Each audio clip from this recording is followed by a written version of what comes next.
Hello everyone, আসসালামু আলাইকুম। আশা করি তোমরা সবাই ভালো আছো এবং সুস্থ আছো। 10 মিনিট স্কুলে তোমাদের সবাইকে স্বাগত। বন্ধুরা, এইচএসসি হিসাব বিজ্ঞান দ্বিতীয় পত্র বইয়ের ব্যবস্থাপনা হিসাব বিজ্ঞান পরিচিতি এই চ্যাপ্টার থেকে আজকে আমি কিছু টপিক নিয়ে আলোচনা করব। তো চলো দেখে নিই আজকের আলোচনার বিষয়গুলো কি কি। আজকের আলোচনার বিষয়গুলো হচ্ছে আর্থিক হিসাব বিজ্ঞান ও ব্যবস্থাপনা হিসাব বিজ্ঞানের মধ্যে পার্থক্য, আর হচ্ছে বাজেট ও বাজেটীয় নিয়ন্ত্রণের মধ্যে পার্থক্য। তো বন্ধুরা, তোমরা তো জানোই ব্যবস্থাপনা হিসাব বিজ্ঞান চ্যাপ্টারের নামই হচ্ছে ব্যবস্থাপনা হিসাব বিজ্ঞান পরিচিতি। তো ব্যবস্থাপনা হিসাব বিজ্ঞানের সাথে আর্থিক হিসাব বিজ্ঞান, তার মানে হচ্ছে যে হিসাব বিজ্ঞানের মাধ্যমে আমরা ব্যবসা প্রতিষ্ঠানের আর্থিক অবস্থা, আর্থিক ফলাফল এগুলো জেনে থাকি। এর মধ্যে কি কি পার্থক্য রয়েছে সেগুলো আমি একদম বিস্তারিত দেখাবো। আর বাজেট ও বাজেটীয় নিয়ন্ত্রণের মধ্যে কি কি পার্থক্য রয়েছে। আমরা জানি বাজেট হচ্ছে কি, বাজেট হচ্ছে পরিকল্পনা সংখ্যাত্মক একক, আর বাজেটীয় নিয়ন্ত্রণ মানে হচ্ছে বাজেটের সাহায্যে যে নিয়ন্ত্রণ ব্যবস্থাটা গ্রহণ করা হয় সেটা হচ্ছে বাজেটীয় নিয়ন্ত্রণ। তো এই দুইটার মধ্যে দেখো, দুইটা কিন্তু দেখতে সেমই লাগছে, বাজেট আর বাজেটীয় নিয়ন্ত্রণ, কিন্তু এদের মধ্যে হিউজ ব্যবধান আছে। তো আমরা চলো দেখি আর্থিক হিসাব বিজ্ঞান ব্যবস্থাপনা হিসাব বিজ্ঞানের মধ্যে পার্থক্য আর বাজেট ও বাজেটীয় নিয়ন্ত্রণের মধ্যে পার্থক্যগুলো কি কি। তো চলো শুরু করি। প্রথমেই রয়েছে আর্থিক হিসাব বিজ্ঞান ও ব্যবস্থাপনা হিসাব বিজ্ঞানের মধ্যে পার্থক্য। তো আমরা এখন দেখবো the differences between financial accounting and management accounting. আর্থিক হিসাব বিজ্ঞানের ইংলিশ হচ্ছে ফাইন্যান্সিয়াল অ্যাকাউন্টিং, আর ব্যবস্থাপনা হিসাব বিজ্ঞানের ইংলিশ হচ্ছে ম্যানেজমেন্ট অ্যাকাউন্টিং। ওকে, তো দেখো এখানে তিনটা কলাম আছে। প্রথম কলামে পার্থক্যের বিষয়, দ্বিতীয় কলামে আর্থিক হিসাব বিজ্ঞান সংক্রান্ত যে ব্যাপারগুলো আছে সেগুলো দেওয়া আছে, আর ব্যবস্থাপনা হিসাব বিজ্ঞান সংক্রান্ত যে তথ্যগুলো আছে সেগুলো আছে। তো পার্থক্যের বিষয়ের মধ্যে আমরা দেখবো যে এই দুইটার মধ্যে কি কি তফাৎ আছে, সেই পার্থক্যের বিষয়গুলো আমরা এখানে দেখবো। পরে আর্থিক হিসাব বিজ্ঞান আর ব্যবস্থাপনা হিসাব বিজ্ঞানের মধ্যে কি কি তফাৎ আছে সেগুলো আমি তোমাদের দেখিয়ে দিব। তো প্রথমে হচ্ছে সংজ্ঞাগত পার্থক্য। আর্থিক হিসাব বিজ্ঞান কাকে বলে? কোনো ব্যক্তি বা প্রতিষ্ঠানের আর্থিক লেনদেনের ফলাফল ও আর্থিক অবস্থা নির্ণয়ের জন্য হিসাব বিজ্ঞানের যে শাখায় আলোচনা করা হয় তাকে আর্থিক হিসাব বিজ্ঞান বলে। আচ্ছা বলো তো, আমরা আর্থিক ফলাফল জানতে পারি কিসের মাধ্যমে? বিশদ আয় বিবরণী তৈরির মাধ্যমে, তাই না? তো বিশদ আয় বিবরণী তৈরির মাধ্যমে আমরা নিট লাভ অথবা নিট ক্ষতির পরিমাণ জানতে পারি, যেটা হচ্ছে আমাদের প্রতিষ্ঠানের আর্থিক ফলাফল। আর আর্থিক অবস্থা মানে হচ্ছে আমরা সম্পদ, দায়, মালিকানা সত্ত্বের পরিমাণ বের করি না, কিসের সাহায্যে? আর্থিক অবস্থার বিবরণীর সাহায্যে আমরা আর্থিক অবস্থা নির্ণয় করি। তো বন্ধুরা দেখো, আর্থিক হিসাব বিজ্ঞান মূলত কি নিয়ে কাজ করে? একটা প্রতিষ্ঠানের আর্থিক ফলাফল এবং আর্থিক অবস্থা যাতে নির্ণয় করা যায় সেটাই হচ্ছে আর্থিক হিসাব বিজ্ঞানের আলোচনার বিষয়। ওকে, তো আমরা আর্থিক ফলাফল জানতে পারি বিশদ আয় বিবরণী তৈরির মাধ্যমে, মানে নিট লাভ বা নিট ক্ষতি, এটাই হচ্ছে একটা ব্যবসা প্রতিষ্ঠানের আর্থিক ফলাফল। আর আর্থিক অবস্থা মানে হচ্ছে সম্পদ, তারপর হচ্ছে দায়, মালিকানা সত্ত্ব, এইসবের পরিমাণ জানা। ঠিক আছে, ব্যবসা প্রতিষ্ঠানের সম্পদ বেশি নাকি দায় বেশি, এগুলো জানাই হচ্ছে একটা প্রতিষ্ঠানের আর্থিক অবস্থা নির্ণয় করা। আর ব্যবস্থাপনা হিসাব বিজ্ঞান কি? প্রতিষ্ঠানের কার্যাবলী সুষ্ঠুভাবে পরিচালনার জন্য প্রয়োজনীয় তথ্যাবলী সঠিক সংগ্রহ, প্রক্রিয়াজাতকরণ ও উপস্থাপন ও সরবরাহ কাজে যে হিসাব বিজ্ঞান সাহায্য করে তাকে ব্যবস্থাপনা হিসাব বিজ্ঞান বলে। তো ব্যবস্থাপনা হিসাব বিজ্ঞান কেন ব্যবহার করা হয়? যাতে প্রতিষ্ঠানটা সুষ্ঠুভাবে পরিচালনা সম্ভব হয়। তো দেখো, ব্যবস্থাপনা ইংলিশ কি? ম্যানেজমেন্ট, মানে প্রতিষ্ঠানটা ম্যানেজ করা, সুষ্ঠুভাবে পরিচালনার জন্য যত ধরনের তথ্যাবলী সংগ্রহ করা প্রয়োজন সবগুলো তথ্যাবলী সংগ্রহ করা, সেগুলো প্রক্রিয়াজাত করা, উপস্থাপন এবং সরবরাহ করা, এই সবই হচ্ছে ব্যবস্থাপনা হিসাব বিজ্ঞানের কাজ। ঠিক আছে, ওকে, এখন আমরা আরো কিছু পার্থক্য দেখবো। এই যে দেখো, প্রথম হচ্ছে কি পার্থক্যের বিষয়, উদ্দেশ্য। আর্থিক হিসাব বিজ্ঞানের মুখ্য উদ্দেশ্যই হচ্ছে আর্থিক ফলাফল ও আর্থিক অবস্থা নির্ণয় করা। সুতরাং আর্থিক ফলাফল মানে হচ্ছে লাভ লোকসানের পরিমাণ, এবং আর্থিক অবস্থা মানে সম্পদ, দায়, মালিকানা সত্ত্বের পরিমাণ নির্ণয় করাই হচ্ছে আর্থিক হিসাব বিজ্ঞানের মুখ্য উদ্দেশ্য। ব্যবস্থাপনা হিসাব বিজ্ঞানের মুখ্য উদ্দেশ্য হচ্ছে অতীত তথ্যের পর্যালোচনার মাধ্যমে ভবিষ্যতের জন্য সঠিক পরিকল্পনা প্রণয়ন ও নীতি নির্ধারণ করা। অর্থাৎ আমার অতীতের যেই ফলাফল ছিল, ঠিক আছে, সেখান থেকে আমি কিভাবে আরো ব্যবসা প্রতিষ্ঠানের মুনাফা বৃদ্ধি করা যায় বা কিভাবে সার্ভিস আরো ইমপ্রুভ করা যায়, সেজন্য আমি ব্যবস্থাপনা হিসাব বিজ্ঞানকে সাধারণত কাজে লাগাবো। ঠিক আছে, তো ব্যবস্থাপনা হিসাব বিজ্ঞানে কি করা হয়, অতীত তথ্য পর্যালোচনার মাধ্যমে ভবিষ্যতে যাতে আরো ভালো পরিকল্পনা করা যায় এবং নীতি নির্ধারণ করা যায়, এটাই হচ্ছে ব্যবস্থাপনা হিসাব বিজ্ঞানের মুখ্য উদ্দেশ্য।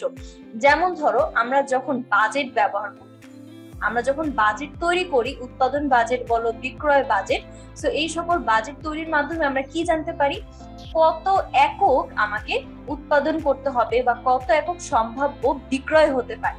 ঠিক আছে, তো এগুলোর পরিমাণ জানলে আমরা কি করি, আমরা হচ্ছে এটা একটা সম্ভাব্য পরিমাণ বের করলাম, এরপর সেই অনুযায়ী উৎপাদন করলাম, অথবা আমরা যদি দেখা যায় যে আমরা উৎপাদন যতটুকু করেছি আমরা তত একক বিক্রি করতে পারিনি, তখন আমরা সেই ফলাফলটা কি করব, তখন ভবিষ্যতে নিয়ে কাজে লাগাবো। যে আচ্ছা ঠিক আছে, আমি 10,000 একক উৎপাদন করেছিলাম কিন্তু আমার বিক্রয় হয়েছে 8,000 একক, তো আমি কি করব, পরবর্তী বছরে আরো কম একক উৎপাদন করব, তাই না? কারণ আমার এখানে 2,000 একক হচ্ছে কি আমার লস, সো এই 10,000 এককের জায়গায় আমি ভবিষ্যতে আরো কম একক উৎপাদন করব। তো দেখো এখানে ব্যবস্থাপনা হিসাব বিজ্ঞান মূলত এটা নিয়ে কাজ করে। এরপর হচ্ছে বিষয়বস্তু। আর্থিক হিসাব বিজ্ঞানের বিষয়বস্তু হলো আর্থিক প্রতিবেদন সমূহ প্রস্তুত ও ব্যবহারকারীদের সরবরাহ করা। তো আমরা আর্থিক প্রতিবেদন সমূহ প্রস্তুত করব, মানে হচ্ছে বিশদায় বিবরণী, আর্থিক অবস্থার বিবরণী, নগদ প্রবাহ বিবরণী, এই সকল আর্থিক প্রতিবেদন সমূহ প্রস্তুত করে ব্যবহারকারীদের সরবরাহ করব, যাতে ব্যবহারকারীরা দেখতে পারে যে আমার প্রতিষ্ঠানের লাভ ক্ষতির পরিমাণ কত অথবা সম্পদ এবং দায়ের পরিমাণ কত, সেগুলো যাতে জানতে পারে। ব্যবস্থাপনা হিসাব বিজ্ঞানের বিষয়বস্তু হলো সংগৃহীত তথ্যাবলীর পর্যালোচনা ও বিশ্লেষণের মাধ্যমে সঠিক প্রতিবেদন প্রণয়ন করা। ঠিক আছে, এরপর 4 নাম্বার হচ্ছে সময়। এই হিসাব বিজ্ঞানের হিসাবসমূহ নির্দিষ্ট সময় শেষে অর্থাৎ 1 বছর পর পর প্রস্তুত করা হয়। তো আর্থিক হিসাব বিজ্ঞানটা আমরা সাধারণত প্রত্যেকটা হিসাবকালের শেষে প্রস্তুত করি। তো হিসাবকালের শেষে বলতে বোঝানো হয়েছে সাধারণত প্রত্যেকটা প্রতিষ্ঠানে 1 বছর পর পরই কি করে, আর্থিক হিসাব বিজ্ঞান বা বিবরণী সমূহ প্রস্তুত করে থাকে। ঠিক আছে, তো 1 বছর পরে দেখে যে তার ব্যবসার আর্থিক ফলাফল বা আর্থিক অবস্থা কেমন, সে অনুযায়ী ভবিষ্যতে হচ্ছে আবার তার কার্যাবলীগুলো এগিয়ে নিয়ে যায়। ঠিক আছে, ব্যবস্থাপনা হিসাব বিজ্ঞান কি করে, এই হিসাব বিজ্ঞানের প্রতিবেদন সমূহ প্রস্তুতের কোনো নির্দিষ্ট সময় থাকে না। তো দেখো আর্থিক হিসাব বিজ্ঞানের কিন্তু একটা নির্দিষ্ট সময় থাকে, যে ব্যবসার মালিক, তারপর ব্যবসার যে বাহ্যিক ব্যবহারকারী বা অভ্যন্তরীণ ব্যবহারকারীরা আছে, সবাই জানতে চায় ওই ব্যবসা প্রতিষ্ঠানের আর্থিক বিবরণীর অবস্থা কি। এই জন্য কি করতে হয়, একটা হিসাবকালের শেষে বা একটা নির্দিষ্ট সময় শেষে আমাদের অবশ্যই আর্থিক হিসাব বিজ্ঞান অনুযায়ী আর্থিক বিবরণী সমূহ প্রস্তুত করতে হয়। আর ব্যবস্থাপনা হিসাব বিজ্ঞানের ক্ষেত্রে প্রতিবেদন সমূহ প্রস্তুতের কোনো নির্দিষ্ট সময় থাকে না, ব্যবস্থাপনা যখন প্রয়োজন অনুভব করে তখনই হচ্ছে প্রস্তুত করে ফেলে। ব্যবস্থাপনা হিসাব বিজ্ঞান বলতে কি বোঝায়, যেমন হচ্ছে আমরা উৎপাদন বাজেট তৈরি করি অথবা হচ্ছে বিক্রয় বাজেট তৈরি করি, এটা হচ্ছে আমার 6 মাসের জন্য হতে পারে অথবা হচ্ছে আমার 2 মাসের জন্য হতে পারে, যে 2 মাসের মধ্যে কত একক পণ্য বা কত টাকার পণ্য আমি উৎপাদন করছি, তারপর কতটুকু কাঁচামাল ক্রয় করতে হচ্ছে। এগুলো বাজেট আসলে ঠিক নেই যে কত সময়ের জন্য তৈরি করে বা কতদিন পর পর তৈরি করে, এটা যে কোনো সময়ে হচ্ছে ব্যবস্থাপক চাইলে তৈরি করতে পারে। ঠিক আছে, 5 নম্বরে কি আছে, নীতি। ইহা হিসাব বিজ্ঞানের সর্বজন গ্রাহ্য হিসাব বিজ্ঞান নীতি ও প্রথা মেনে চলে। তো আর্থিক হিসাব বিজ্ঞান কি করে, হিসাব বিজ্ঞানের সর্বজন গ্রাহ্য হিসাব বিজ্ঞানের যে সকল নীতি বা প্রথা আছে, যেমন ধরো রক্ষণশীলতা নীতি, হিসাবকাল ধারণা নীতি, চলমান প্রতিষ্ঠান ধারণা নীতি, তো এই সব নীতি হচ্ছে মেনে আর্থিক হিসাব বিজ্ঞানটা প্রস্তুত করা হয়। আর ব্যবস্থাপনা হিসাব বিজ্ঞান কোনো সুনির্দিষ্ট নীতি অথবা প্রথা মেনে চলে না, প্রয়োজনে পরিবর্তিত অবস্থায় প্রকাশিত হয়। তো ব্যবস্থাপনা হিসাব বিজ্ঞান কোনো নীতি বা প্রথা মেনে চলে না, আর্থিক হিসাব বিজ্ঞান হচ্ছে নীতি ও প্রথাগুলো মেনে চলে। 6 নাম্বার হচ্ছে উপস্থাপন। আর্থিক হিসাব বিজ্ঞানের সকল তথ্য বিহিত মুদ্রায় প্রকাশিত হয়। তো বিহিত মুদ্রা মানে হচ্ছে টাকার অঙ্কে অথবা রুপিতে অথবা ডলারে, তো এভাবে হচ্ছে কি হয়, প্রকাশিত হয়। যে মনে করো ক্রয় কত টাকা, বিক্রয় কত টাকা, ক্রয় ফেরত কত টাকা, তারপর হচ্ছে বীমার খরচ বাবদ কত টাকা, তো এভাবে কি হয়, বিহিত মুদ্রায় প্রকাশিত হয়। আর ব্যবস্থাপনা হিসাব বিজ্ঞানের ক্ষেত্রে বিহিত মুদ্রা ব্যতীত অন্যভাবে, যেমন নকশা, লেখচিত্র, বারচিত্র, ম্যাপ ইত্যাদির মাধ্যমেও প্রকাশিত হয়। সো ব্যবস্থাপনা হিসাব বিজ্ঞান নকশা, লেখচিত্র, যেমন ধরো আমরা যখন সমচ্ছেদ বিন্দু প্রস্তুত করি তখন হচ্ছে কি আমরা লেখচিত্র প্রস্তুত করতে পারি আমরা দেখার জন্য যে কত একক প্রস্তুত করলে আমার কোনো প্রতিষ্ঠানের লাভ হচ্ছে না, ক্ষতিও হচ্ছে না, সেটা কিন্তু আমরা লেখচিত্রের মাধ্যমে বের করতে পারি।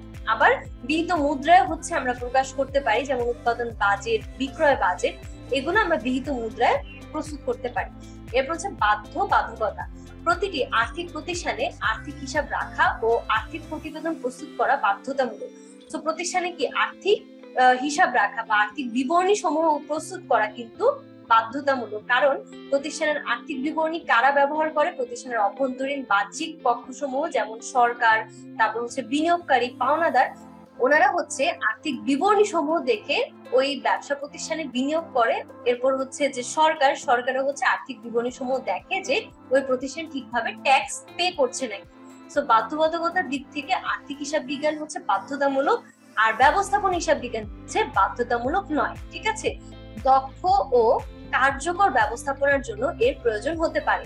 সো ব্যবস্থাপনা হিসাব বিজ্ঞান প্রস্তুত করলে কিন্তু প্রতিষ্ঠানটা দক্ষভাবে এবং কার্যকর ভাবে পরিচালনা করা যাবে।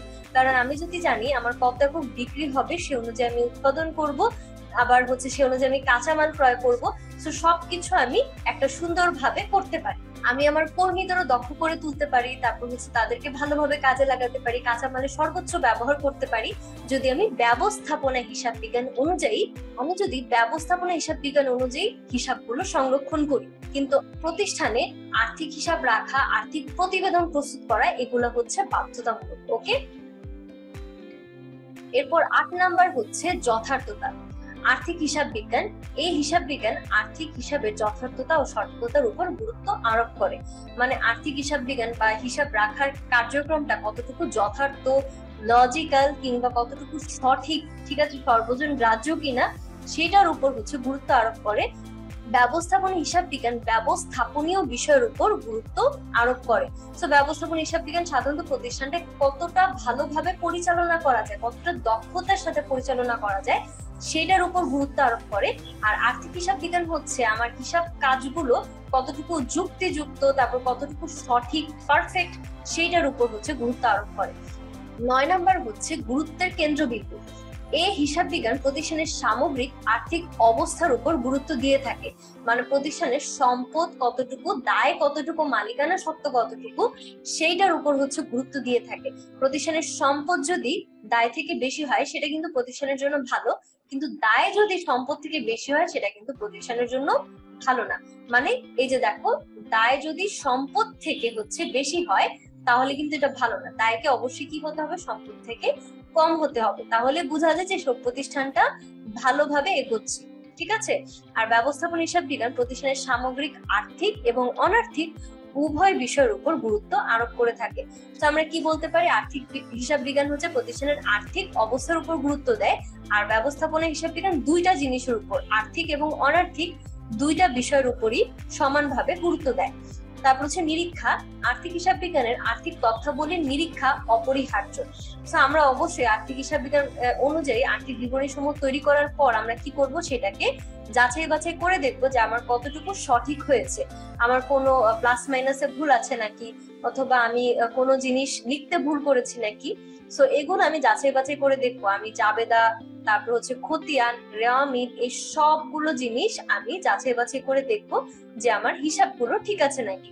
আর ব্যবস্থাপনা হিসাব বিজ্ঞানের তথ্যাবলী নিরীক্ষা করানো বাধ্যতামূলক না, কারণ ব্যবস্থাপনা হিসাব বিজ্ঞানের যে তথ্যগুলো এগুলো অনেকটাই অনুমান ভিত্তিক, যে অতীতে এটা হয়েছিল সে অনুযায়ী আমি ভবিষ্যতে আরেকটা ডিসিশন নিব। তো এইটা কিন্তু হচ্ছে অনুমান ভিত্তিক, মানে হচ্ছে আমরা অনুমান করে ব্যবস্থাপনা হিসাব বিজ্ঞানের কার্যক্রমটা চালাচ্ছি, অথবা ব্যবস্থাপনা হিসাব বিজ্ঞানের যে তথ্যাবলীগুলো হচ্ছে সেগুলো অনুমান ভিত্তিক।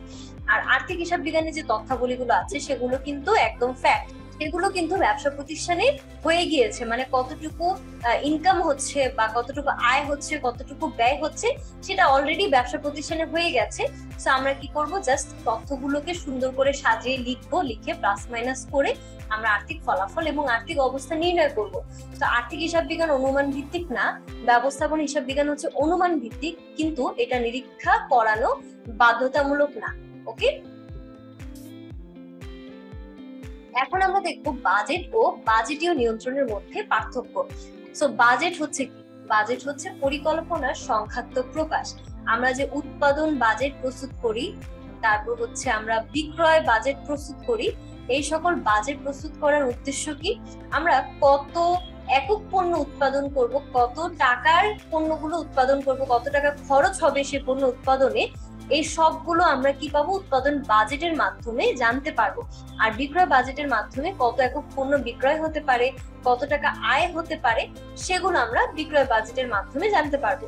সো বাজেট হচ্ছে আমরা যে পরিকল্পনা করলাম কোন পণ্য আমরা বিক্রি করব, তারপর পণ্য দ্রব্যের নামগুলো কি কি, সেগুলো সব ডিসাইড করার পর কত একক আমরা বিক্রি করতে পারবো, কত একক উৎপাদন করব, এই সংখ্যায় প্রকাশ করাকেই বলা হয় বাজেট। ওকে, বাজেটীয় নিয়ন্ত্রণ মানে হচ্ছে আমরা বাজেট অনুযায়ী একটা প্রত্যাশিত ফলাফল আমরা ধরে নিই। ঠিক আছে, যে প্রত্যাশিত ফলাফলটা হচ্ছে আমার 10,000 একক পণ্য বিক্রি হবে। সেই প্রত্যাশিত ফলাফল অনুযায়ী আমার প্রকৃত ফলাফলটা আমি কি করব? তুলনা করে দেখব যে আমার কতটুকু বিক্রয় অ্যাকচুয়ালি হচ্ছে। তো মনে করো 10,000 বিক্রয় হওয়ার কথা, আমার হয়েছে 9,000 একক। তো এদের মধ্যে পার্থক্যটা কত? 1,000 একক। ঠিক আছে, তো আমি তুলনা করে যদি কোনো বিচ্যুতি হয় তাহলে ভবিষ্যতে সংশোধনমূলক ব্যবস্থা গ্রহণ করব। এটাই হচ্ছে বাজেটীয় নিয়ন্ত্রণ। মানে বাজেটের আলোকে আমি প্রত্যাশিত ফলাফলকে প্রকৃত ফলাফলের সাথে তুলনা করে আমি দেখবো যে কতটুকু বিচ্যুতি হয়েছে। যদি বিচ্যুতি হয় বা পার্থক্য থাকে, তখন আমি সংশোধনমূলক ব্যবস্থা গ্রহণ করব। এটাই হচ্ছে বাজেটীয় নিয়ন্ত্রণ। ঠিক আছে, তো আমরা এখন দেখি পার্থক্যগুলো কি কি। এখানে পার্থক্যের বিষয় দেওয়া আছে। প্রথম হচ্ছে সংজ্ঞা। বাজেট হলো ভবিষ্যৎ পরিকল্পনা সংখ্যাত্মক প্রকাশ, আর বাজেট প্রণয়নের মাধ্যমে ভবিষ্যৎ কার্যাবলী নিয়ন্ত্রণ করাকে বাজেটীয় নিয়ন্ত্রণ বলে। সো বাজেট প্রণয়নের মাধ্যমে আমরা কি করব? ভবিষ্যতের কার্যাবলীগুলোকে নিয়ন্ত্রণ করব, যে আচ্ছা ঠিক আছে, আমার প্রত্যাশিত ফলাফলের সাথে প্রকৃত ফলাফলের এতটুকু বিচ্যুতি হয়েছে, সো আমি ভবিষ্যতে কি কি কার্যাবলী গ্রহণ করলে সেই বিচ্যুতিটা আর থাকবে না। তো এই নিয়ন্ত্রণ ব্যবস্থা গ্রহণ করাকে বলা হয় বাজেটীয় নিয়ন্ত্রণ। প্রস্তুতের সময়, কাজ আরম্ভ হওয়ার পূর্বে আমরা বাজেট প্রস্তুত করি। মানে একটা কাজ শুরু করার পূর্বে, যেমন উৎপাদন কার্য শুরু করার পূর্বে আমরা উৎপাদন বাজেট প্রস্তুত করি, যে কত একক অথবা কত কেজির পণ্য আমরা তৈরি করব বা উৎপাদন করব। ঠিক আছে, কিন্তু বাজেটীয় নিয়ন্ত্রণের কর্মকাণ্ড বাজেট বাস্তবায়নের সাথে সাথে আরম্ভ হয়। সো আমরা যখনই বাজেট প্রস্তুত করি, সাথে সাথে আমরা কি করি? বাজেটীয় নিয়ন্ত্রণের কার্যক্রম শুরু করি। তো বাজেট প্রস্তুত করছি কখন? আমরা কাজ আরম্ভ করার পূর্বে। আর বাজেটীয় নিয়ন্ত্রণের কর্মকাণ্ড শুরু হয় বাজেট বাস্তবায়নের সাথে সাথে। মানে আমরা বাজেটকে বাস্তবায়ন করব। ঠিক আছে, ওই একক পণ্য উৎপাদন করলাম, সবকিছু ঠিক আছে, তারপর আমরা প্রকৃত ফলাফল যখন পেয়ে যাব, বাস্তবায়ন যখন হবে, প্রকৃত ফলাফল পাওয়ার সাথে সাথেই আমরা বাজেটীয় নিয়ন্ত্রণের কার্যক্রম শুরু করব। 3 নাম্বার হচ্ছে প্রয়োজন। বাজেট রচনার জন্য সুষ্ঠু পরিকল্পনা ও পূর্বাভাস প্রয়োজন।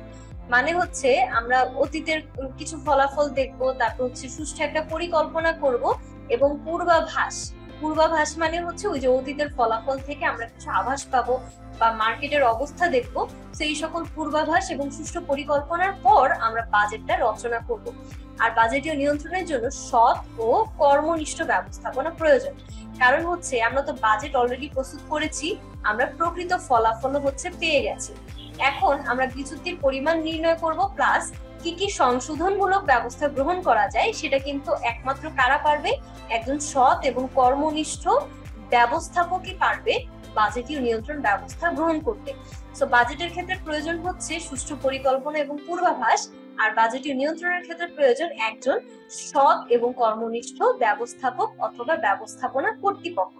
ঠিক আছে, এরপর আরো কিছু পার্থক্য আছে। 4 নাম্বার, উদ্দেশ্য। বাজেটের উদ্দেশ্য হচ্ছে পরিকল্পনা অনুযায়ী কার্যাবলী সম্পাদনের মাধ্যমে সর্বাধিক মুনাফা অর্জন করা। তো বাজেট প্রস্তুতের উদ্দেশ্যই হচ্ছে কি, পরিকল্পনা অনুযায়ী মানে আমরা প্রতিষ্ঠানে যে পরিকল্পনা করেছিলাম, যে লক্ষ্য নির্ধারণ করেছিলাম, সেই লক্ষ্য আমরা যাতে পৌঁছতে পারি এবং সর্বাধিক মুনাফা অর্জন করতে পারি, সেটাই হচ্ছে বাজেট তৈরির উদ্দেশ্য। আর বাজেটীয় নিয়ন্ত্রণের উদ্দেশ্য হচ্ছে পরিকল্পনা ও বাজেটকে যাতে ত্রুটি মুক্ত করে বাস্তবায়ন করা যায়। মানে বাজেটের মধ্যে যদি কোনো বিচ্যুতি হয়, তাহলে পরবর্তী বছর আমি যে বাজেটটা প্রস্তুত করব সেখানে আমার কি হবে, আমি সংশোধনমূলক ব্যবস্থা গ্রহণের মাধ্যমেই বাজেটটা প্রস্তুত করব। সো বাজেটকে যতটা ত্রুটি মুক্ত করা যায় এবং পরিকল্পনাটাকে যত দ্রুত বা যত সহজে বাস্তবায়ন করা যায়, সেটাই হচ্ছে বাজেটীয় নিয়ন্ত্রণের উদ্দেশ্য। 5 নম্বর হচ্ছে বৈশিষ্ট্য। বাজেট পূর্ব নির্ধারিত উদ্দেশ্য বাস্তবায়নের জন্য একটি অনুমোদিত দলিল। সো বাজেট হচ্ছে একটা অনুমোদিত দলিল স্বরূপ। ঠিক আছে, আমরা এটা যখন প্রস্তুত করব তখন কি হবে, আমার ব্যবস্থাপনা কর্তৃপক্ষ বা হচ্ছে যে প্রধান থাকবে প্রতিষ্ঠানে, সে কি করবে, এই দলিলটাকে অনুমোদন দিবে। এরপর সে অনুযায়ী আমরা উদ্দেশ্যটাকে বাস্তবায়ন করব। সো বাজেট পূর্ব নির্ধারিত উদ্দেশ্য বাস্তবায়নের জন্য মানে আমরা যে পরিকল্পনা করেছিলাম অথবা যে উদ্দেশ্যগুলো ছিল, সেই উদ্দেশ্য বাস্তবায়নের জন্য আমরা কি করব, বাজেটটা প্রস্তুত করব। আর এটা হচ্ছে একটা অনুমোদিত দলিল। বাজেটীয় নিয়ন্ত্রণ হচ্ছে একটি দায়িত্বশীল হিসাব ব্যবস্থা যা নির্বাহীগণকে সাহায্য করে। সো বাজেটীয় নিয়ন্ত্রণ কি, একটি দায়িত্বশীল হিসাব ব্যবস্থা যেটা হচ্ছে নির্বাহীগণ মানে প্রতিষ্ঠানের যে ব্যবস্থাপনা কর্তৃপক্ষ আছে বা প্রতিষ্ঠানের উচ্চ পর্যায়ে যারা আছে তাদেরকে সাহায্য করে। 6 নাম্বার হচ্ছে ভিত্তি। বাজেটের ভিত্তি হচ্ছে অতীত তথ্য ও পূর্বাভাস। মানে এটা আমি আগেও বলেছিলাম যে বাজেটের ভিত্তি কি বা বাজেট তৈরির ক্ষেত্রে কি কি প্রয়োজন, সুষ্ঠু পরিকল্পনা এবং পূর্বাভাস প্রয়োজন। তো বাজেট তৈরির ভিত্তিটাই হচ্ছে অতীত তথ্য। মানে আমার অতীতে কত টাকা আয় ছিল, কত টাকা ব্যয় হয়েছিল, বা অতীতের সম্পদ দায়ের পরিমাণ কত, এই অতীত তথ্যগুলো আমি বিশ্লেষণ করব আর পূর্বাভাস অনুযায়ী বাজেটটা প্রস্তুত করব। আর বাজেটীয় নিয়ন্ত্রণের ভিত্তি হচ্ছে অতীত তথ্যের বিশ্লেষণ, বাজেটে স্থিরকৃত মানদণ্ড। আমরা অতীত তথ্যটা বিশ্লেষণ করলাম, করার পর আমার যে সংশোধনমূলক ব্যবস্থা গ্রহণ করেছি সবকিছু মিলিয়ে আমি একটা কি করব, মানদণ্ড তৈরি করব। ঠিক আছে, তো বাজেট যখন প্রস্তুত করলাম, বাজেট প্রস্তুত করার পর আমি প্রকৃত ফলাফলটা যখন পাবো, তখন আমরা সেই স্থিরকৃত মানদণ্ডের উপর ভিত্তি করে বাজেটীয় নিয়ন্ত্রণ ব্যবস্থাটা চালাবো। সো বাজেটীয় নিয়ন্ত্রণের ভিত্তি হচ্ছে আমরা যে অতীত তথ্যটা বিশ্লেষণ করলাম, সেই বিশ্লেষণ বাজেটে স্থিরকৃত মানদণ্ড মানে কত একক পণ্য এখন উৎপাদন করা উচিত, বা এখন আমার হচ্ছে কি করা উচিত, বিক্রয় বৃদ্ধি করার জন্য আমার কি কি পদক্ষেপ নেওয়া উচিত, সেই স্থিরকৃত মানদণ্ড অনুযায়ী কিন্তু আমি নিয়ন্ত্রণ ব্যবস্থাটা গ্রহণ করতে পারবো। সো বন্ধুরা, এই ছিল বাজেট এবং বাজেটীয় নিয়ন্ত্রণের মধ্যে পার্থক্য সমূহ। আশা করি বন্ধুরা তোমরা ভিডিও লাস্ট পর্যন্ত ছিলে এবং ভিডিওটা এনজয় করেছো। সো পরের ভিডিও দেখার আমন্ত্রণ জানিয়ে আজকে এখানে শেষ করছি। অনেক অনেক ধন্যবাদ।